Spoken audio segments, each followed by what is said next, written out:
प्रेक्षकांनो नमस्कार।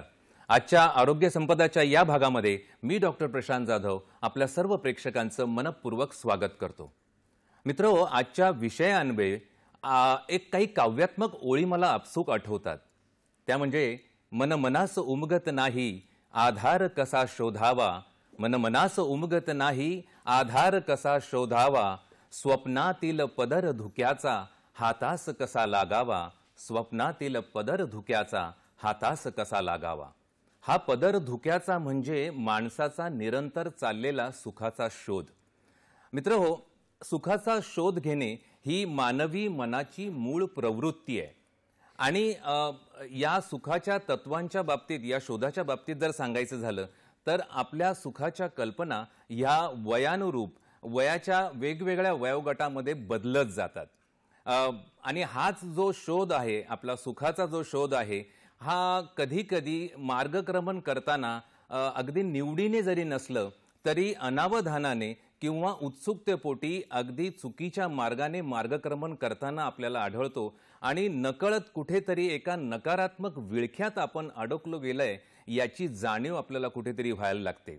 खास करून हे दुष्टचक्र जर अंमली पदार्थ किंवा व्यसनाधीनता किंवा मादक पदार्थ या विषयाशी निगडीत जर असेल तर त्याची तीव्रता अतिशय दाहक जाणवायला लागते आणि याचा परिणाम किंबहुना दुष्परिणाम हा केवळ त्या वैयक्तिक त्या व्यक्तीवरती नसून त्याच्या कुटुंबाच्या अनुषंगाने आणि सामाजिक पातळीवरती सुद्धा त्याचे पडसाद, नकारात्मक पडसाद उमटताना आपल्याला दिसतात। हीच दाहकता जागतिक पातळीवरती सुद्धा आपल्याला कुठेतरी दिसून येते आणि याचंच जे जागतिक पातळीवरती ही याची दखलपात्र जर ही गोष्ट असेल, त्याच निमित्ताने 26 जून हा दिवस जगभर जागतिक मादक किंवा जागतिक अंमली पदार्थ विरोधी दिन म्हणून जगभरामध्ये साजरा केला जातो विविध विधायक उपक्रमांच्या माध्यमातून। मित्रो, याच अनुषंगाने आपला आजचा विषय आपण स्क्रीनवर पाहू शकता, तो म्हणजे जागतिक मादक पदार्थ विरोधी दिन 26 जून जागतिक मादक पदार्थ विरोधी दिन। याच अनुषंगाने आपली आजची चर्चा आहे आणि या चर्चेमध्ये आपल्याला मार्गदर्शन करण्यासाठी जी तज्ञ व्यक्ती, जे तज्ञ पाहुणे आज आपल्याला इथे लाभलेले आहेत, आम्ही आमच्या स्टुडिओमध्ये त्यांना आमंत्रित केले आहे, ते म्हणजे सुप्रसिद्ध मानसशास्त्रज्ञ म्हणजेच सायकॅट्रिस्ट व मानसोपचार तज्ञ व व्यसनमुक्ती तज्ञ डॉक्टर रवींद्र चव्हाण सर यांना। सर, आपलं मनपूर्वक सह्याद्रीच्या दूरदर्शनच्या सह्याद्री चॅनलवरती आपलं मनपूर्वक स्वागत आहे। सरांचा जर अल्पशा असा परिचय करून द्यायचा झाला तर डॉक्टर रवींद्र चव्हाण सर हे ग्रँड मेडिकल कॉलेज व सर जे रुग्णालय मुंबई येथून MBBS व MD DNB सायकॅट्री ही पदवी त्यांनी प्राप्त केली आणि त्यानंतर GT हॉस्पिटल मुंबई येथे व सबस्टेन्स यूज आणि मनोव्यवहार विकारांवर त्यांनी अतिशय सखोल असा अभ्यास आणि काम केलंय व MGM हॉस्पिटल, सब पोलीस हॉस्पिटल, BARC हॉस्पिटल आणि वाशी नवी मुंबई येथील लाईफ केअर हॉस्पिटल अशा प्रतिष्ठित संस्थांमध्ये आपली सेवा त्यांनी पुरवली आहे आणि आजही पुरवित आहेत। विशेष करून सामान्य मानसोपचारात्मक विकार, बाल व किशोरवयीन वागणूक समस्यांवर उपचार, सेक्शुअल इश्यूज म्हणजेच लैंगिक समस्या, डी एडिक्शन अर्थात व्यसनमुक्ती, जेरियाट्रिक सायकॅट्री अर्थात वृद्धपकाळातील मानसिक स्वास्थ्य, डिमेन्शिया म्हणजे स्मृतिभ्रंशासारखे आजार, महिलांचे मानसिक आरोग्य, या सर्व विषयांवरती अगदी सखोल अभ्यास त्यांचा आहे आणि हातखंडा मानला जातो। मानसोपचार विषयांवरील बहुप्रशंसित असे सादरीकरण राष्ट्रीय व आंतरराष्ट्रीय नियतकालिकांमधून त्यांचे शोधनिबंधही वरील या आजच्या विषयावरती त्यांचे पब्लिश झालेले आहेत, प्रकाशित झालेले आहेत।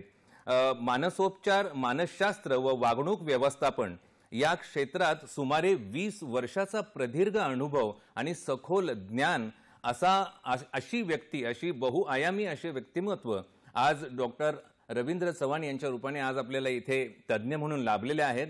त्यांचं पुन्हा एकदा मी स्वागत करतो।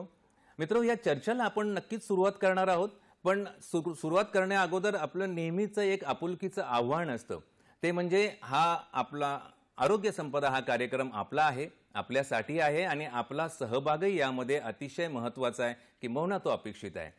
चला तर मित्रहो, आज आपण जागतिक मादक पदार्थ विरोधी दिन 26 जून हा विषय आपला आहे आणि आपल्याला सुप्रसिद्ध असे मानसोपचार तज्ज्ञ हे मार्गदर्शक म्हणून इथे लाभलेले आहेत doctor Ravindra Chavan sir. Sir, पुन्हा एकदा आपलं स्टुडिओमध्ये आम्ही स्वागत करतो. सर, पहिला प्रश्न आपसूक एक येतो, म्हणजे जागतिक मादक पदार्थ विरोधी दिनाचे औचित्य नेमके काय, पहिली गोष्ट. आणि दुसरी गोष्ट म्हणजे दरवर्षी जागतिक आरोग्य संघटना ही काही ना काही थीम किंवा त्यांचं घोषवाक्य त्या अनुषंगाने पब्लिश करते. तर ते घोषवाक्य यावर्षीचं कोणतं आहे, म्हणजे थोडक्यात या जनजागृतीचं महत्त्व काय, याबद्दल काय सांगाल सर? मुळात आंतरराष्ट्रीय अंमली पदार्थाचे सेवन आणि अवैध तस्करी विरोधी दिन म्हणून हा 26 जून हा दिवस साजरा केला जातो. ह्या दिवसाला अशा पद्धतीने साजरा करण्यासाठी संयुक्त राष्ट्रसंघाच्या आमसभेने 1987 मध्ये घोषणा केली आणि त्याच्या पुढच्या वर्षापासून हा दिवस साजरा करण्यात आला. संयुक्त राष्ट्राने याच्या मागे एक उद्देश ठेवला होता, तो म्हणजे अंमली पदार्थ मुक्त समाज व्यवस्था. आणि त्याच्यामध्ये अपेक्षित आहेत की वेगवेगळ्या राष्ट्रांनी आणि त्या राष्ट्रांच्या सरकारांनी ह्यासाठी प्रयत्न करावेत. एक म्हणजे जनजागृती करावी आणि दुसरं म्हणजे कुठेतरी ही जी तस्करी आहे त्याला आळा घालावा. तर असा समाज निर्माण करण्यासाठी ह्या दोन्ही गोष्टीची गरज आहे आणि आपणही आज तेच करत आहोत की आपण त्यातला एक भाग करत आहोत, ते म्हणजे जनजागृती निर्माण करणे. ही जनजागृतीची गरज काय आहे, तर मुळात जशी जशी वर्ष पुढे सरत आहेत तसं हे प्रमाण कमी होण्याच्या जागेवर हे दरवर्षी वाढतं आहे. आपण जर बघायला गेलो तर ह्या वाढत्या प्रमाणामध्ये हे आता समाजातल्या वेगवेगळ्या वयोगटांना आणि वेगवेगळ्या सामाजिक स्तरांना हे बाधित करत आहे. अगदी पौगंड अवस्थेतील मुलंसुद्धा आता अंमली पदार्थांच्या व्यसनाने बाधित झालेली आहेत. तसेच कधी नव्हे ते भारतासारख्या अगदी विकसनशील देशामध्ये सुद्धा स्त्रिया आणि मुलीसुद्धा ह्या अंमली पदार्थांच्या वापराला बळी पडत आहेत आणि याचं प्रमाण हळूहळू मुलींमध्ये आणि स्त्रियांमध्ये हे वाढत चाललेलं आहे. दुसरी गोष्ट निदर्शनास येणारी ती आहे की अगदी भारतातल्या ग्रामीण भागांमध्ये सुद्धा ही अंमली पदार्थ पोचलेली आहेत. म्हणजे ज्या पदार्थांचं आपण म्हणू की एक वर्षानुवर्षे ग्रामीण भागांमध्ये सुद्धा गांजा म्हणजे कॅनॅबिसचे प्रकार जे आहेत, गांजा आणि भांग, थोडंसं चरस, हे पदार्थ ग्रामीण भागांमध्ये कदाचित आधीही घेतली जात होती. पण आता ही जी नवीन पदार्थ आहेत म्हणजे सिंथेटिक ओपोइड्स म्हणूया आपण किंवा MD, MDMA, केटामिन, इन्हेलंट्स, हे सगळे पदार्थ आता आपल्याला ग्रामीण भागातल्या तरुणाईमध्ये सुद्धा वापरली जात असल्याची निदर्शनास येत आहे. तर ह्या सगळ्या गोष्टींचं जेव्हा आपण पाहतो तर ह्या गोष्टींमुळे केवळ फक्त ती तरुणाई वायात जात नाही आहे, तर दुसरी गोष्ट आहे की ती तरुण पिढी आपल्या उद्देशांपासून आणि आपल्या जीवनाच्या लक्ष्यापासून कुठेतरी दूर जात आहे. आणि याचा परिणाम केवळ त्या व्यक्तीवरच नाही तर त्याच्या कुटुंबावर आणि निश्चितच आपल्या समाजावर त्या गोष्टीचा होतो आणि कुठेतरी याच्यामुळे गुन्हेगारी प्रवृत्तीसुद्धा वाढतात. ह्या सगळ्या गोष्टींमुळे ह्या अंमली पदार्थांच्या सेवनाबद्दल आपण जनजागृती निर्माण करणे हे फारच गरजेचे आहे. म्हणजे जनजागृती थोडक्यात ही काळाची गरज होऊन बसलेली आहे, कारण त्याचं प्रमाण, जे वाढतं प्रमाण दिसतंय, त्याची दाहकता अतिशय जाणवते, फक्त राष्ट्रीय पातळीवरती नाही तर आंतरराष्ट्रीय पातळीवरतीच. आणि म्हणूनच कदाचित हा प्रपंच हा दिन साजरा करण्याचा आणि वेगवेगळ्या विविध अशा विधायक उपक्रमांद्वारे लोकांपर्यंत ती जनजागृती पोहोचवणं आणि आजच्या कार्यक्रमाचाही उद्देश नेमका तोच आहे असं सरांनी सांगितलंय. सर, एक चांगला दृष्टिक्षेप आपण या गरजेची सांगितली. तर अंमली पदार्थ आणि काही गोष्टींचा उल्लेख तुम्ही तुमच्या उत्तरात केला. मला असं विचारावंसं वाटतं की अंमली पदार्थ म्हणजे नेमकं काय, याबद्दल आमच्या प्रेक्षकांना काय सांगाल? अंमली पदार्थ म्हणजे कुठलेही असे पदार्थ ज्याच्यामुळे मुळात आपली बुद्धी किंवा आपला मेंदू सुन्न होतो आणि आपल्या सारासार विचार करण्याच्या पद्धतीवर त्याचा परिणाम होतो. तसेच त्याच्या सेवनामुळे आपल्या वागण्या आणि बोलण्यावर पराकोटीचा परिणाम होतो. असे कुठलेही पदार्थ ज्याच्या सेवनामुळे ह्या गोष्टी घडतात त्याला आपण अंमली पदार्थ म्हणू शकतो. अगदी आपण त्याची उदाहरणं बघायची झाली तर अगदी दारूपासून तर गांजा, चरस, भांग, अफू किंवा नवीन पदार्थांमध्ये बघायला गेलं तर कोकेन, MD, MDMA किंवा हॅल्युसिनेजन्स, हे सगळे पदार्थ हे अंमली पदार्थ आहेत. मग ह्या अंमली पदार्थांबद्दल सर या वर्षीच्या थीममध्येही काही उल्लेख त्याचा आहे, त्याबद्दल काय सांगाल? ह्या वर्षीच्या थीममध्ये मला वाटतं तस्करी आणि बऱ्याचशा गोष्टी त्याच्यामध्ये उल्लेख आलेला आहे, त्याबद्दलही सविस्तर जर सांगितलं तर प्रेक्षकांना नक्कीच कळेल. ह्या वर्षीची जी थीम आहे ती break the chains, treatment, prevention and recovery for all म्हणून थीम यावर्षी निवडण्यात आलेली आहे. ही थीम आपण मराठीत सांगायचं झालं तर मुळात ती साखळी तोडणे आणि सर्वांसाठी उपचार, प्रतिबंध आणि रिकव्हरी म्हणजे पुनर्प्राप्ती. तर ही थीम मुळात त्याच अनुषंगाने निर्माण करण्यात आलेली आहे की कुठेतरी आपल्याला ती साखळी तोडायची आहे. म्हणजे त्या तस्करीचीही साखळी तोडायची आहे, तसेच त्या सेवनाची जी साखळी लोकांमध्ये वाढते आहे, म्हणजे हळूहळू ती साखळी अशा पद्धतीने वाढते की एका मित्राने दुसऱ्याला त्या व्यसनाला लावलं, नंतर दुसऱ्याने तिसऱ्याला लावलं, किंवा एका ग्रुपमध्येच किंवा एका शाळकरी किंवा आपण म्हणू कॉलेजमधल्या ग्रुपमध्ये हळूहळू ती साखळी वाढत जाते. तर त्या साखळीला तोडायचं आहे आणि कुठेतरी त्यांना आधी उद्युक्त करायचं आहे की त्यांनी उपचारासाठी यावं. म्हणजे ट्रीटमेंट सुरू होईल तरच मग पुढे गोष्टी होतील आणि जिथपर्यंत शक्य आहे तिथपर्यंत ट्रीटमेंटच्या आधीही आपल्याला प्रिव्हेन्शन म्हणजे आपल्याला प्रतिबंध करायचा आहे की जे लोक ह्या व्यसनाच्या प्रादुर्भावात येऊ शकतात किंवा ज्या लोकांना ह्या गोष्टीमध्ये ते येऊ शकतात, म्हणजे प्रत्येक गोष्टीमध्ये एक रिस्क ग्रुप असतो, तर त्या रिस्क ग्रुपला आपण ह्या गोष्टींपासून दूर ठेवायचं आहे किंवा आपण प्रतिबंधित करायचं आहे. तर आपण ह्या दृष्टीने सुद्धा प्रयत्न केले पाहिजेत. म्हणजे साखळी तोडणे हा मूळ त्याच्या मागचा उद्देश या वर्षीच्या थीमचा आहे. अर्थात आपल्यासारख्या कार्यक्रमांचा पण आहे आणि आपलाही सहभाग त्याच्यामध्ये असतो. नक्कीच सर, या अंमली पदार्थांचं प्रमाण आपण कसं बघता, किती प्रमाणात साधारण ही समस्या आपल्याला दिसते आणि याचा वापर किंवा किंबहुना गैरवापर किती प्रमाणात आपल्याला दिसतो? सर, याचे स्टॅटिस्टिक्स हे वर्ल्ड ड्रग रिपोर्ट म्हणून दरवर्षी हे केले जातात, प्रसारित केले जातात. हे युनायटेड नेशन्सच करत असतं आणि हे वर्ल्ड ड्रग रिपोर्टमध्ये म्हणजे ज्याला आपण म्हणू की जागतिक औषध अहवाल असतो, त्याच्यानुसार सगळ्यात जास्त ह्या लिस्टमध्ये आपण जर बघावं तर सगळ्यात वरती कॅनॅबिस आणि त्याच्यासारखे जे पदार्थ असतात ते म्हणजे गांजा, भांग आणि चरस किंवा हशीश, हे पदार्थ ह्यात सगळ्यात वरती आहेत. म्हणजे आकडेवारीत जर सांगायचं झालं तर जवळपास 22.8 कोटी लोक गांजाचा वापर करतात. तेच बघायला गेलं की अफू किंवा ओपिओइड जे आहेत त्या ओपिओइड्समध्ये काही नॅचरल पण आहे आणि सिंथेटिक पण आहे, तर ते जवळपास 6 कोटी आहे. ॲम्फेटामाइन्स किंवा तत्सम पदार्थ जे आहेत MD, MDMA यांचं प्रमाण जवळपास आता 3 कोटीपर्यंत आहे जागतिक पातळीवर. तेच कोकेनचं जवळपास 2.3 कोटीपर्यंत आहे. हीच आकडेवारी जेव्हा आपण भारताच्या बाबतीत बघतो तेव्हा ही आकडेवारी भारतामध्ये कॅनॅबिस म्हणजे गांजा आणि गांजासारखे पदार्थ भांग, चरस, हशीश यांची जवळपास 3 कोटी आहे. तीच ओपिओइड्सची सुमारे 1 कोटी आहे. ज्याला बेन्झोडायझेपिन्स किंवा बार्बिचुरेट्स म्हणतो आपण, सिडेटिव्ह हिप्नोटिक्स म्हणजे शामक संमोहन औषधं जी असतात त्यांचीसुद्धा जवळपास 1.10 कोटीच्या आजूबाजूला हा आकडा आहे. इतर जे नवीन आहेत जसं की ॲम्फेटॅमिन्स म्हणजे MDMA ह्यांचं प्रमाण जवळपास भारतामध्ये 20 लाखाच्या आजूबाजूला आहे.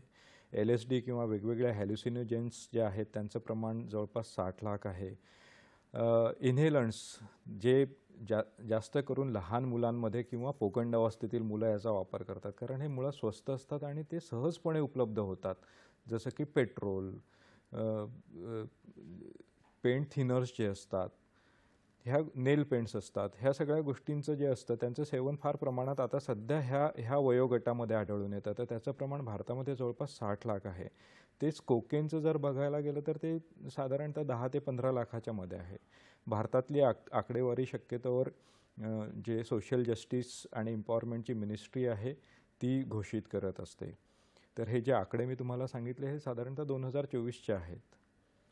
खूपच म्हणजे हे आकडेवारी जेव्हा आपण ऐकतो तेव्हाही अगदी एक धस्स झाल्यासारखं होतं सर, की इतक्या मोठ्या प्रमाणामध्ये याचा वापर आणि ही समस्या आज पसरलेली आहे. फक्त भारतात नाही तर जागतिक पातळीवरती इतक्या प्रमाणामध्ये. आणि आपण काही नावं जी अशी घेतली, नेलपेंट्स किंवा पेट्रोल किंवा या सगळ्या तत्सम गोष्टी ज्या अगदी सहजपणे उपलब्ध होऊ शकतात आणि अशा प्रकारचा वापर, अशा गोष्टींचा वापर अशा गोष्टीसाठी जर होत असेल तर नक्कीच जनजागृती आणि या सर्व गोष्टींची महत्त्व हे जास्त वाढल्याचं आपल्याला दिसतं. सर, अंमली पदार्थांचे आता तुम्ही काही प्रकार सांगितले, ह्याचे अजून वेगवेगळे प्रकार कोणते आहेत? याचं डिस्ट्रीब्युशन काय आहे? टाइप्स ऑफ अंमली पदार्थ काय काय आहेत? हां, अंमली पदार्थांचं साधारणतः जेव्हा आपण वर्गीकरण करतो तर आपण त्याला मादक आणि उत्तेजक म्हणजे बेसिकली जे जे तुम्हाला तुमच्या मेंदूला सुन्न करतात आणि आपण उत्तेजक म्हणावं तर ते स्टिम्युलंट्स म्हणजे ते आपल्याला थोडंसं प्रेरित करतात. तर मादक पदार्थांमध्ये जेव्हा आपण बघतो तेव्हा कॅनॅबिस आणि म्हणजे कॅनॅबिस आणि तत्सम पदार्थ जे आहेत की गांजा, चरस, हशिश आणि भांग ते पदार्थ आहेत. नंतर ओपिओइड्स आहेत. ओपिओइड्समध्ये नॅचरल ओपिओइड्स असतात म्हणजे अफू आणि तसंच सिंथेटिक ओपिओइड्ससुद्धा आता ते मार्केटमध्ये आलेले असतात. तसेच जे सिडेटिव्ह हिप्नोटिक्स आहेत म्हणजे बेन्झोडायझेपिन, बार्बिच्युरेट्स आणि इन्हेलंटसुद्धा ह्याच गटात मोडतात. जे मी म्हणालो की पेट्रोल किंवा पेंट थिनर्स किंवा ह्या गोष्टींचा नेल पेंट्स यांचा जे लोक वास घेतात आणि त्या वासातून त्यांना त्या गोष्टींचं म्हणजे त्या गोष्टीने त्यांचा मेंदू सुन्न होतो किंवा त्यांना सुरुवातीला युफोरिक वाटतं आणि नंतर ते सुन्न वाटतं. उत्तेजक पदार्थांमध्ये जेव्हा आपण बघतो तेव्हा कोकेन, MD, MDMA हे पदार्थ त्यात येतात. म्हणजे मादक पदार्थ आणि उत्तेजक पदार्थ याच्यामध्ये अजून काही प्रकार आपल्याला म्हणजे पोट प्रकार याचे काही आहेत का? असे काही तसं मग म्हणजे त्या पदार्थांमध्ये मादकमध्ये जेव्हा आपण बघतो तेव्हा एक प्रकार असतो कॅनॅबिस, दुसरा असतो ओपिओइड्स. ओपिओइड्समध्ये पुन्हा नॅचरल आणि सिंथेटिक, हॅल्युसिनोजेन्स. मग हॅल्युसिनोजेन्समध्ये पुन्हा वेगवेगळे प्रकार. मग उत्तेजक म्हणजे मादक समूहक ज्या गोळ्या असतात म्हणजे थोडक्यात झोपेच्या गोळ्या त्यांच्यामध्ये पुन्हा बेन्झोडायझेपिन्स, बार्बिच्युरेट्स असे वेगवेगळे प्रकार आहेत. आणि उत्तेजक पदार्थांमध्ये सुद्धा तसंच आहे की कोकेन, हॅल्युसिनोजेन्स किंवा LSD मग तसे पदार्थ आहेत. नंतर स्टिम्युलंट्समध्ये पुन्हा आपण म्हणतो की MD, MDMA. हे MD आणि MDMA हे जवळपास सिमिलरच असतात. तर हे त्यांचं म्हणजे आणखी पुढे जाऊन वर्गीकरण करता येतं.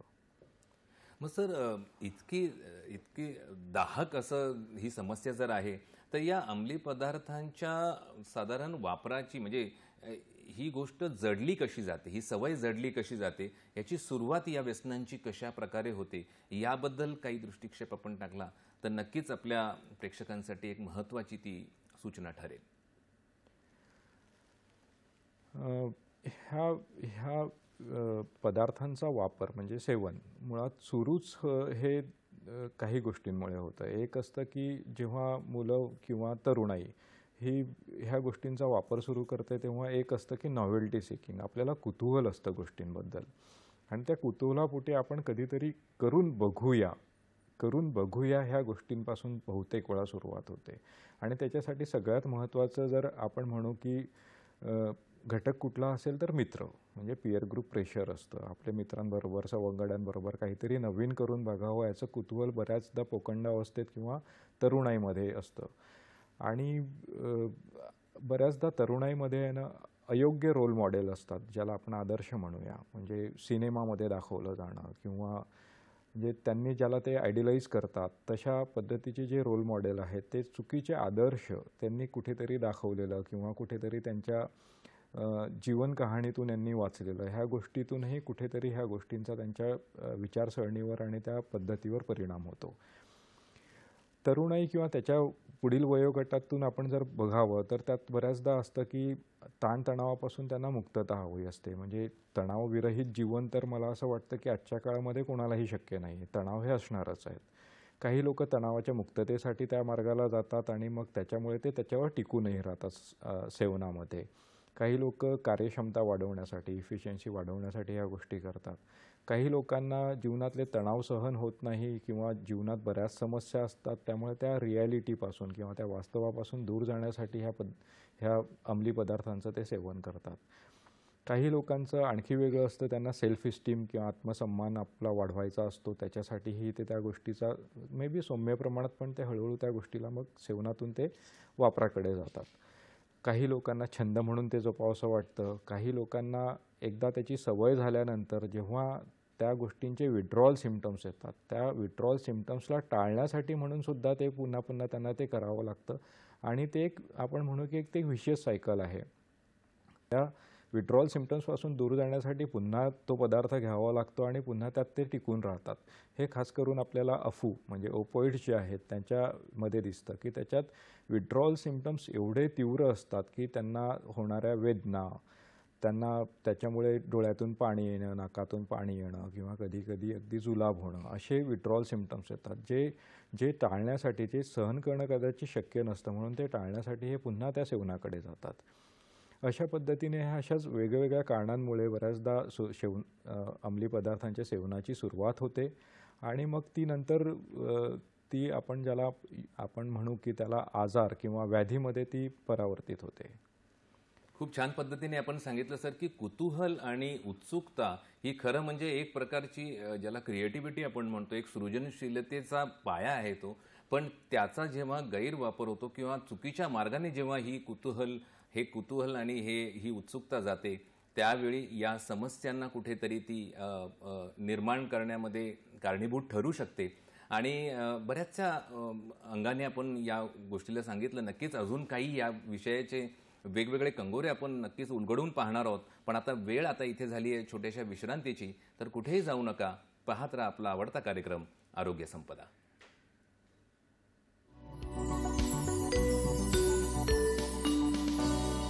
ब्रेक नंतर पुन्हा एकदा सर्व प्रेक्षकांचं आरोग्य संपदाच्या या भागामध्ये हार्दिक स्वागत. आजचा विषय आपण जाणूनच आहात तो म्हणजे जागतिक मादक पदार्थ विरोधी दिन 2026 आणि आपल्याला मार्गदर्शन करतायत प्रख्यात असे मानसोपचार तज्ज्ञ doctor Ravindra Chavan sir. Sir, ब्रेकवर जायच्या अगोदर आपण याची कारणे समजावून सांगत होतात. नेमकं हे व्यसन म्हणून का जडतं याबद्दल आपण काय सांगाल?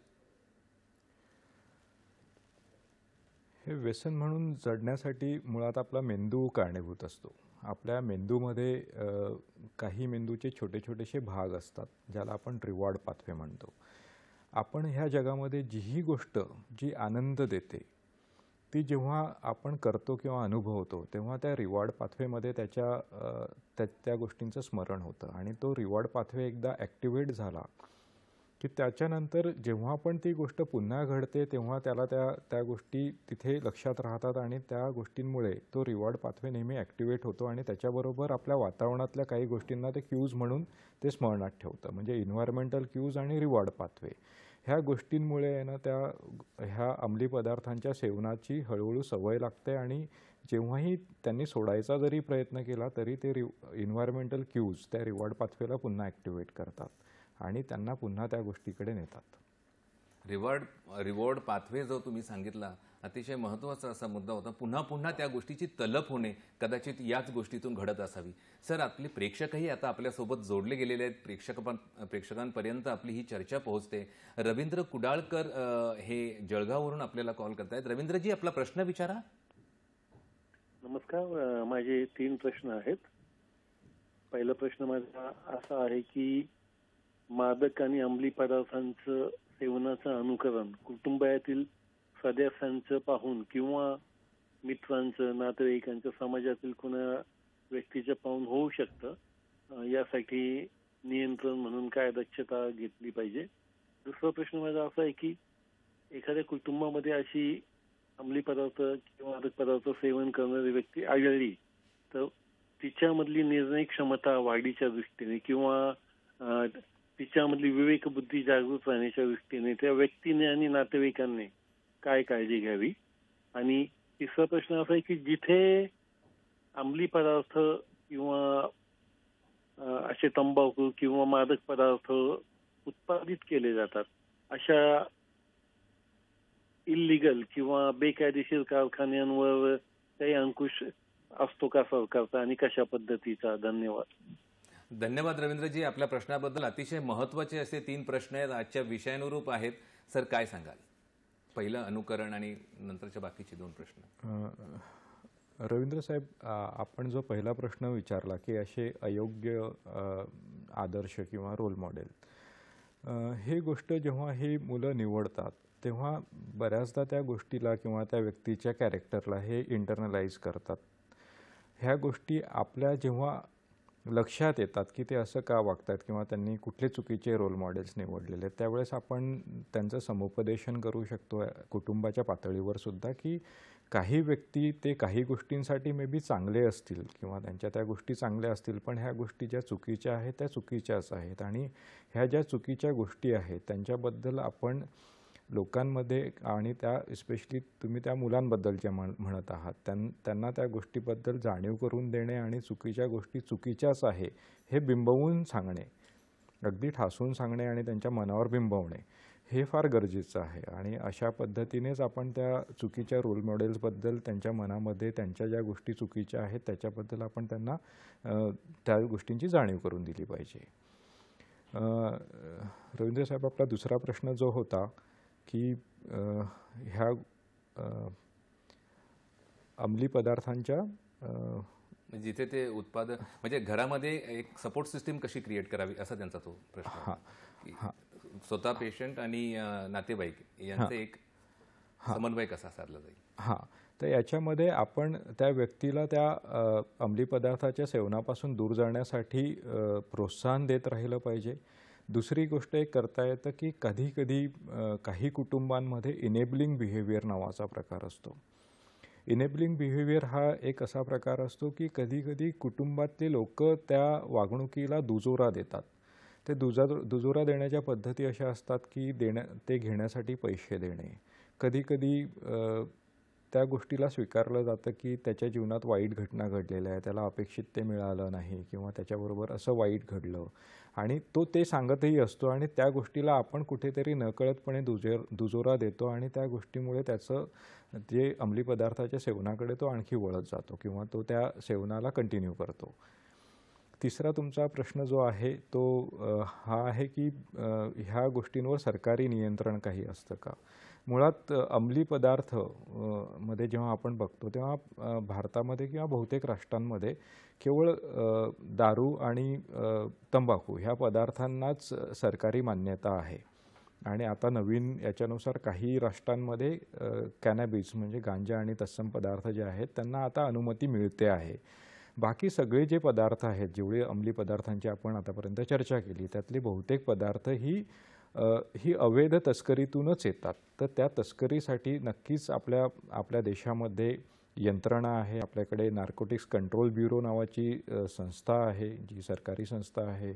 आणि आपले प्रत्येक राज्याची जी पोलीस खातं आहे ते पोलीस खातं ह्या सगळ्या गोष्टींवर नियंत्रण ठेवण्यासाठी प्रयत्न करतच असतं. खूप छान पद्धतीने आपण सांगितलं सर. पुन्हा आपल्याबरोबर काही प्रेक्षक जोडले गेलेले आहेत. शिवानंदजी वसेदार हे निपाणीहून आपल्याशी जोडले गेले आहेत. शिवानंदजी, आपला प्रश्न विचारा. नमस्कार सर, माझा प्रश्न असा आहे, काही मुलं मादक पदार्थांच्या सेवनाने त्यांना ते व्यसनाधीन करतात. मग ते व्यसन सुटण्यासाठी काही पालक वर्ग त्यांनी काय करतात की त्यांनी व्यसनमुक्ती केंद्रामध्ये जातात किंवा त्यांनी झटपट व्यसन सुटण्यासाठी औषध वगैरे घ्यायचं असं म्हणतात. मग त्याच्यामुळे त्यांचं लवकर होईल काय? मग तशा तुम्ही पालकांना किंवा त्या युवा पिढींना तुम्ही काय सांगाल? अशा प्रकारे आपण मिळवून केलं पाहिजे जेणेकरून आपण व्यसनमुक्ती होईल. काय सांगाल? धन्यवाद शिवानंदजी आपल्या प्रश्नाबद्दल. सर काय सांगाल? व्यसनमुक्ती केंद्रांमध्ये जाणं हा डेफिनेटली एक चांगला पर्याय असतो.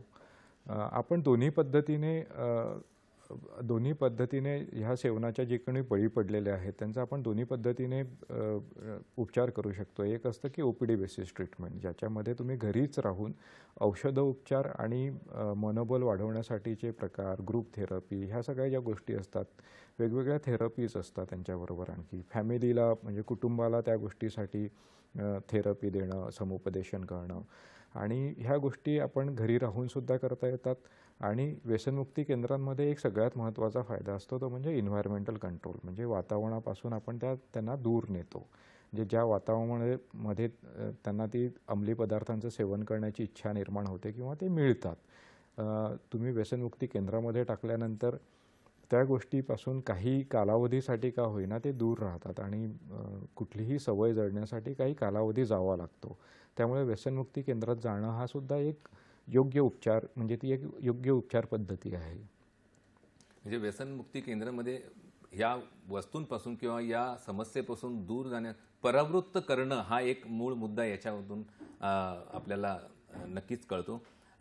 सर, याच अनुषंगाने पुढे आपला एक प्रश्न निर्माण होतो, तो म्हणजे हे एखादे व्यसन आपल्या घरातल्या एखाद्या व्यक्तीला जडले गेले आहे, हे कसे ओळखावे? म्हणजे डॉक्टरांचे निदान करण्याची जी पद्धत आहे त्याबद्दल मी बोलत नाहीये, पण घरामध्ये समजा नातेवाईकांनी नक्की ही व्यक्ती ह्या विळख्यात कुठेतरी अडकत चालली आहे, हे प्राथमिकदृष्ट्या कसं ओळखावं याबद्दल आपण काय सांगाल?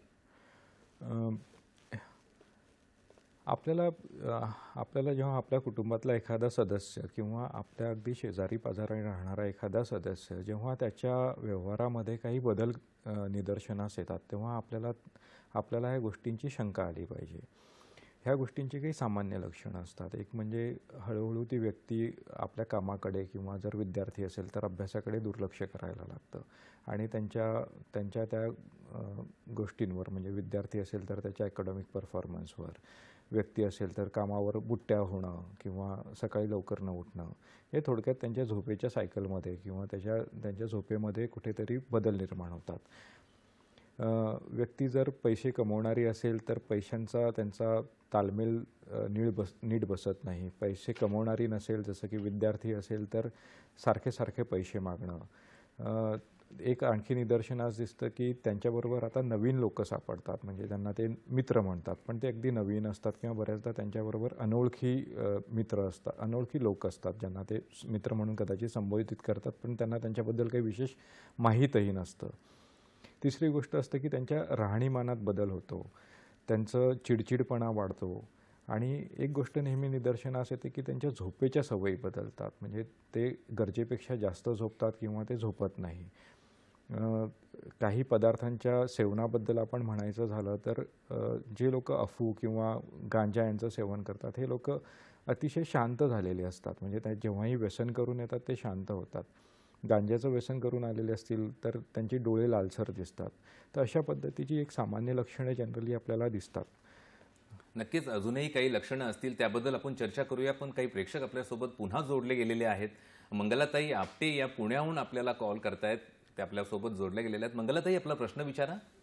नमस्कार. मला असं विचारायचं आहे की आपू ऐकू येते सर? बोला बोला. हा, ऐकू येते. मी म्हटलं की आपू असते ना, ते आपू मध्ये लहान मुलांना देतात. तर ती लहान मुलांना देतात, तर मग त्याचा पण मुलांवर परिणाम होऊ शकतो का? आणि दुसरी गोष्ट म्हणजे अशी की जे घेतात, व्यसन करतात, तर मग त्यांचं व्यसन ते उतरायला किती वेळ लागतो, त्यांच्या आरोग्यावर कसा परिणाम होतो, त्यासाठी आपण काय काळजी घ्यायची?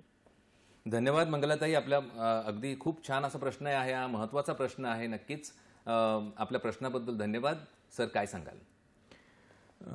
ते आपण जो प्रश्न तो विचारला आहे तो तुम्ही स्पेसिफिकली अफूबद्दलच विचारला आहात. अफू एक असा पदार्थ आहे की तो अफू काय आणि बरेच अंमली पदार्थांमध्ये खास करून इव्हन कॅनॅबिस म्हणजे गांजा वगैरे यांचा औषधी उपचार म्हणून बऱ्याच वर्षापासून वापर केला जातो.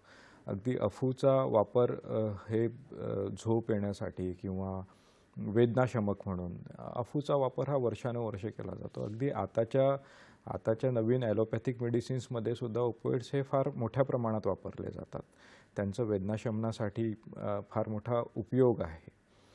आणि तेच आपण लहान मुलांमध्ये जेव्हा वापरतो ते अतिशय सौम्य प्रमाणात असतं, की त्याला झोप यावी किंवा त्याने चिडचिड करू नये म्हणून हे वर्षानुवर्षे आपल्या म्हणजे माता भगिनींनी हे वापरलेलं आहे. हे अतिशय ग्रामीण भागात तर फार कॉमन आहे ही गोष्ट. पण त्याच्यामुळे त्यांना व्यसन जळेल असं काही होत नाही. ह्या आपण व्यसनासाठीचं जे अंमली पदार्थाच्या सेवनाबद्दलची चर्चा करतो हे जनरली पुढे होतं, कारण लहानपणी जे दिलं जातं ते अतिशय सौम्य प्रमाणात असतं. देऊ नये त्याच्यासाठी आपल्याकडे दुसरे ऑप्शन्स असतात, त्यामुळे तो प्रकार आपण बंद करावा, पण त्याच्यामुळे व्यसन जळेल असं म्हणता येणार नाही. आणि तुम्ही त्या प्रश्नात दुसरा जो भाग विचारला होता की असं जर झालेलं असेल तर घरच्यांनी काय करावं, तर घरच्यांनी मुळात जर व्यसन जडलेलं असेल तर मी आधी जे म्हणालो की त्यांना डॉक्टरांकडे नेऊन समुपदेशन करून घेणं, उपचार चालू करणं आणि कौटुंबिक पातळीवर सोडण्यासाठी प्रोत्साहन देणं. सामान्यतः काय होतं की आपल्या घरामध्ये कोणीतरी सदस्य जर अशा पद्धतीने अंमली पदार्थाच्या किंवा कुठल्याही अंमली पदार्थाच्या सेवनाला बळी पडलेला असेल तर आपल्याला हळूहळू त्याच्याबद्दल राग येतो, तिरस्कार वाटायला लागतो, घृणा येते, कारण त्यांच्या व्यवहारामध्ये बदल येतात, त्यांचे खर्च खूप जास्त असतात, ते काही कामधंदा करत नाहीत. त्या सगळ्या गोष्टींमुळे तो राग आणखी वाढत जातो आणि त्याच्यामुळे काय होतं की कुटुंबातली इतर सदस्य त्याचा तिरस्कार करायला लागतात. तर असं करण्यापेक्षा कुठेतरी आपण त्या व्यक्तीला ते व्यसन सोडण्यासाठी सतत प्रोत्साहन देणं आणि त्याचं मनोबल उंचावणं हे फार गरजेचं आहे. तर त्या दृष्टीने प्रयत्न करावेत.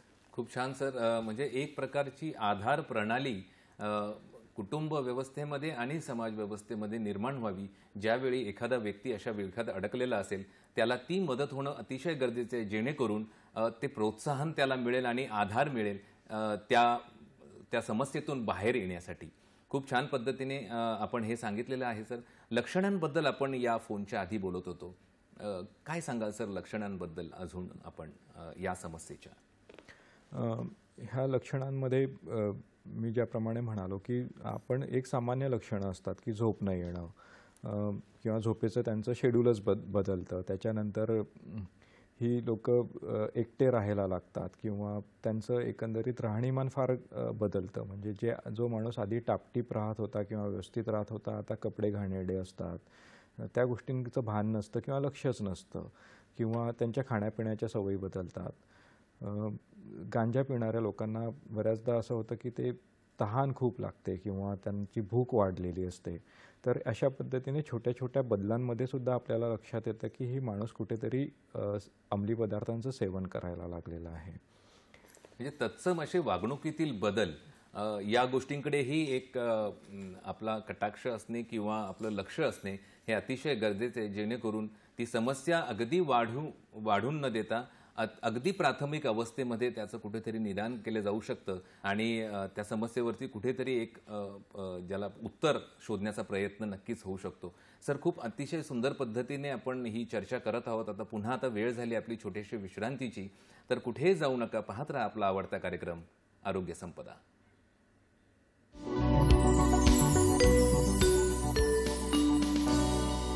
ब्रेक नंतर पुन्हा एकदा सर्वांचं हार्दिक स्वागत आरोग्य संपदाच्या या भागामध्ये. आजचा विषय आपण जाणूनच आहात. जागतिक 26 जून जागतिक मादक पदार्थ विरोधी दिन म्हणून जो साजरा केला जातो आणि आजचे मार्गदर्शक जे तज्ज्ञ पाहुणे आपल्याला लाभलेले आहेत ते म्हणजे मानसोपचार तज्ज्ञ doctor Ravindra Chavan sir. Sir, ब्रेकवर जाण्याच्या अगोदर आपण लक्षणांचा आणि या सर्व गोष्टींचा विचार केला.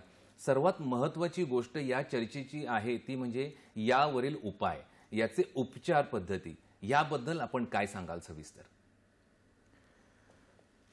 उपचार पद्धतीमध्ये बऱ्याच वेगवेगळ्या गोष्टी आहेत, जसं की मेडिसिनल उपचार म्हणजे औषधी उपचार, समुपदेशन आणि पुनर्वसन. आपण जर त्यांचं वेगवेगळे भागानुसार बघितलं तर ह्या तिन्ही गोष्टी त्यामध्ये आल्या पाहिजेत, जेणेकरून आपण पूर्णपणे त्यांचा उपचार करून त्यांना पूर्ण रिहॅब करण्यापर्यंत म्हणजे पुनर्वसन करण्यापर्यंत आपण कुठल्याही व्यक्तीला त्या इथपर्यंत नेलं पाहिजे. औषधी उपचारांमध्ये जेव्हा आपण बोलतो तेव्हा औषधी उपचारांमध्ये सगळ्यात महत्त्वाचं असतं की जेव्हा एखादी व्यक्ती येते की ज्याला अंमली पदार्थाच्या सेवनाची व्याधी जळलेली आहे, तर तेव्हा त्याला आधी डिटॉक्स करणं, म्हणजे आधी त्या अंमली पदार्थामुळे जे त्याच्या मेंदूमध्ये सध्या झालेले बदल आहेत किंवा त्याची विड्रॉलची जी लक्षणं येणार आहेत त्या सगळ्या गोष्टींना आधी सेटल करणं आणि त्या गोष्टींचा उपचार झाल्यानंतर डिटॉक्स झाल्यानंतर आपण हळूहळू त्या व्यक्तीला अशा पद्धतीच्या औषधांवर टाकतो की ज्याच्यामुळे त्याला पुन्हा त्या औषधांची तलफ होणार नाही किंवा तो त्या औषधाच्या वापराकडे वळणार नाही.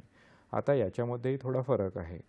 अफू म्हणजे ओपोइड्स जे आहेत त्या ओपोइड्सच्या उपचार पद्धतीमध्ये पुन्हा ओपोइड्सच जे आहेत ते पुन्हा त्यांना आपण रिप्लेसमेंट म्हणून देत असतो. म्हणजे ओपोइड्सच्या बदल्यात दुसरे ओपोइड्स. फक्त फरक एवढाच असतो की ते त्यांनी अवैध पद्धतीने मिळवलेले असतात त्यामुळे ते योग्य आहेत किंवा नाही किंवा त्याच्यामध्ये ॲडल्टरेशन केलेलं आहे की नाही याच्याबद्दल काहीही माहीत नसतं.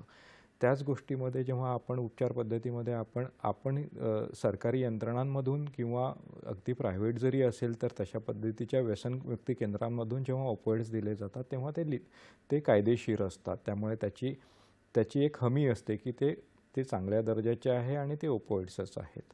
अशा पद्धतीने ओपोइड्सच्या बदल्यात ओपोइड्स दिले जातात आणि हळूहळू त्याचा डोस कमी करत त्याला बंद केले जातात. आपल्याकडे जे उपलब्ध आहेत ते भारतामध्ये अतिशय जे आपण म्हणू की फार दिवसापासून त्याच्या वापरामुळे भारतामध्ये सगळ्यात जास्त प्रमाणात बुप्रेनॉर्फिन वापरलं जातं. ह्या बुप्रेनॉर्फिनबरोबर त्याचा इतर मार्गाने गैरवापर होऊ नये म्हणून नॅलॉक्सनचं कॉम्बिनेशन केलं जातं किंवा यांना आपण काही लोक अतिशय चांगल्या पद्धतीने जेव्हा मोटिवेट होतात की नाही आता सोडायचंच आहे तेव्हा आपण त्यांना नाल्ट्रेक्सॉनची थेरपी देऊ शकतो. अशा पद्धतीचे असतात. हेच कॅनॅबिस किंवा इतर पदार्थांमध्ये जेव्हा आपण डिटॉक्समध्ये करतो तेव्हा सुरुवातीला त्यांचे विड्रॉल सिम्पटम्सला आपण त्यांच्या विड्रॉल सिम्पटम्स येऊ नयेत किंवा आले असतील तर त्यांचा उपचार करतो आणि त्याच्यानंतर आपण काही अँटी क्रेव्हिंग एजंट आणि इतर गोष्टींचा आपण ट्रीटमेंट करतो. बऱ्याचदा अंमली पदार्थांच्या सेवनामुळे सुद्धा काही मानसिक आजार जळतात. हे मानसिक आजार म्हणजे काही लोकांना अँझायटी येते, काही लोकांना नैराश्य म्हणजे डिप्रेशन येतं, काही लोकांना अगदी सायकोसिससुद्धा येतं ज्याला आपण बुद्धिभ्रंश म्हणतो.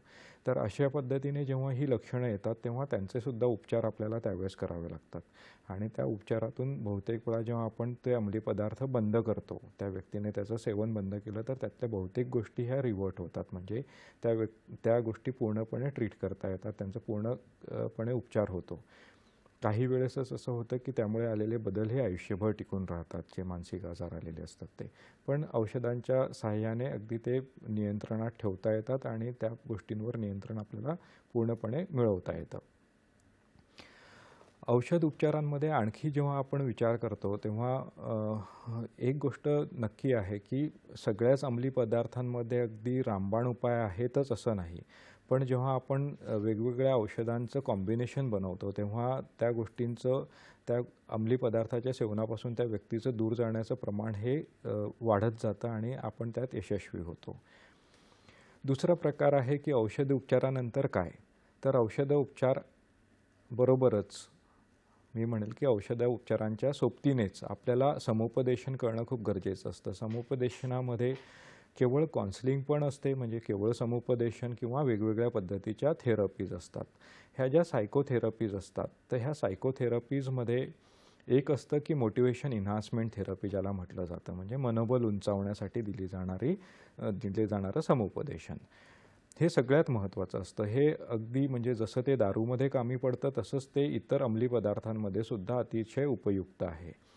यांच्याबरोबर कग्निटिव्ह बिहेवियरल थेरपी, नंतर ग्रुप थेरपीचं मी एक वेगळं महत्त्व सांगेल की त्याच्यामध्ये काय असतं की आपल्यासारखेच इतर अंमली पदार्थाचे सेवन करणारे लोक आपल्यासोबत असतात. त्यामुळे ग्रुप थेरपीमध्ये त्यांचं आपसातसुद्धा बॉन्डिंग होतं आणि एकाच वेळेस जास्त टार्गेट पॉप्युलेशनला आपण समुपदेशन करू शकतो.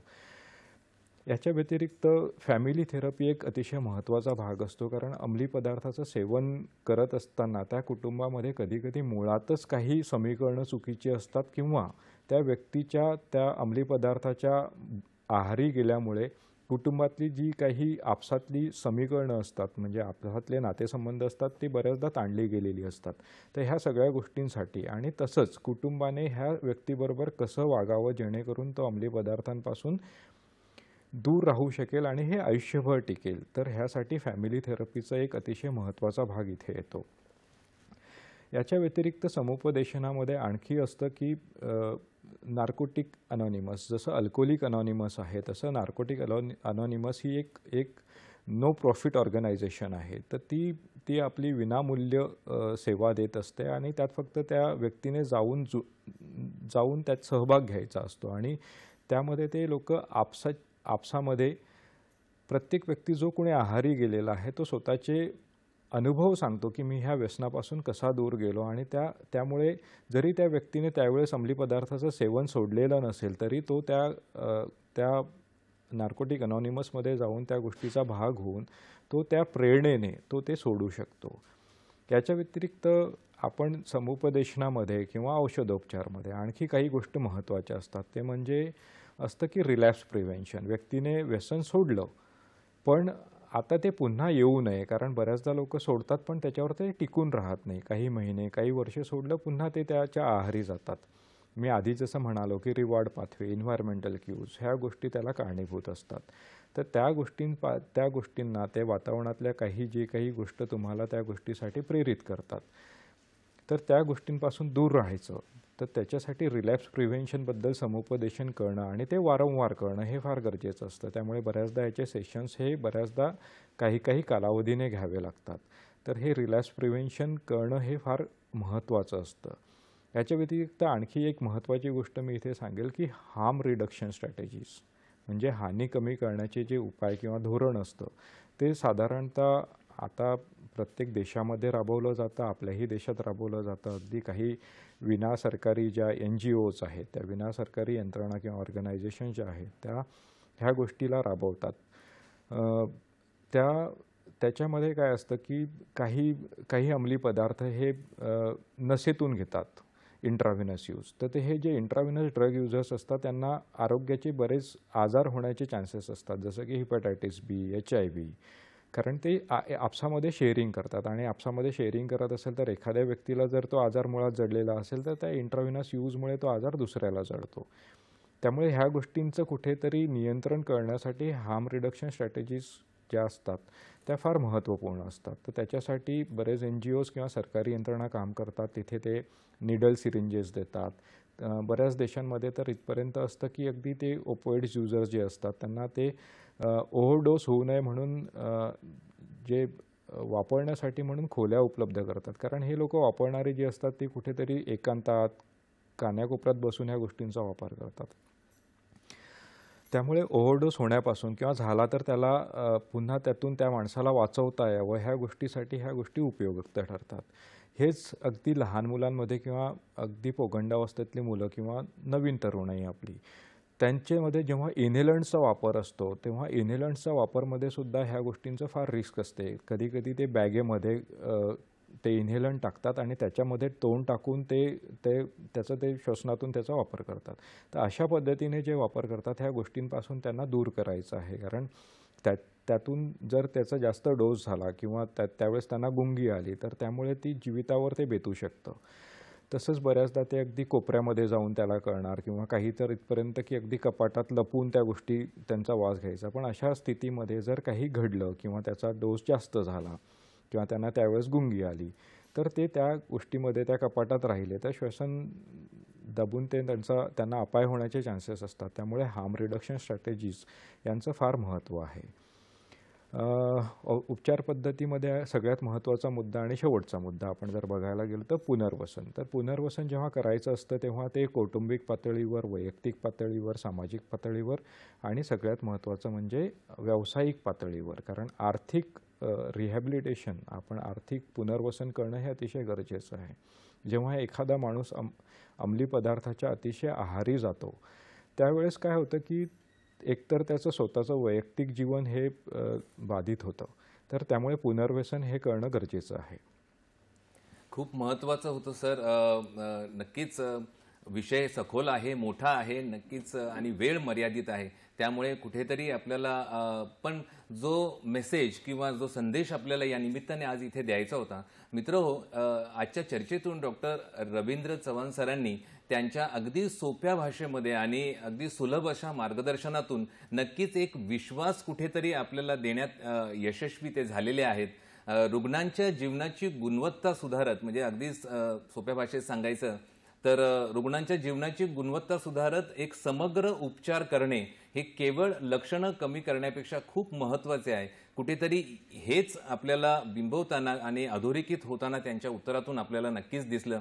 सर, खूप खूप धन्यवाद आपले दूरदर्शनच्या सह्याद्री वाहिनीतर्फे, आमच्या तमाम प्रेक्षकांतर्फे आणि आमच्या आरोग्य संपदाच्या पूर्ण टीमतर्फे मी आपले धन्यवाद व्यक्त करतो, आभार मानतो की आपण वेळात वेळ काढून इथे जो आम्हाला वेळ दिला त्याबद्दल खरोखर मनापासून धन्यवाद. मित्रहो, व्यसनांच्या विळख्यात अडकलेल्या लोकांचं जीवन वाचवणे, जागरूकता करणे हाच आजच्या विषयाचा मूळ उद्देश आपला होता. व्यसनाधीनता व या त्रासांचं व या अवस्थांचं प्रमाण व त्यावरील उपलब्ध असलेल्या उपचारांच्या साधनांचा वापर करून नक्कीच या समस्यांचं निराकरण कुठेतरी करता येईल हा विश्वास आपल्याला, आणि हीच गोष्ट आपल्याला इथून प्रतिबिंबित होताना नक्कीच दिसली. आज इथेच आपल्याला सांगता या कार्यक्रमाची करावी लागत आहे. नक्कीच पुन्हा भेटूया आरोग्य संपदाच्या नवीन भागामध्ये आपल्या नवीन पाहुण्यांसोबत एका नवीन विषयासह. तोपर्यंत स्वस्थ रहा, मस्त रहा, आनंदित रहा. नमस्कार.